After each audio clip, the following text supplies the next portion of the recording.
Hello everyone, in this quick video we're going to show you how to disable your visual editor, and you may want to do this if you read a lot of code tutorials or if WordPress screws up the formatting for a certain plugin or something like that. Whatever the reason, if you need to get rid of it, all you have to do is go into your WordPress dashboard and then click on the user that you use, and you can select the user by going to users and blah blah blah, and then hit visual editor, disable the visual editor when writing, and then hit update profile,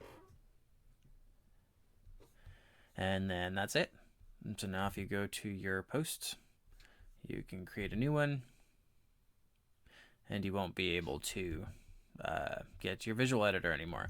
Unfortunately, that does cause some problems because you won't be able to access the blocks, and so I'll have to do some more research on that and see if there's a solution for that. But regardless, that's how you disable your visual editor.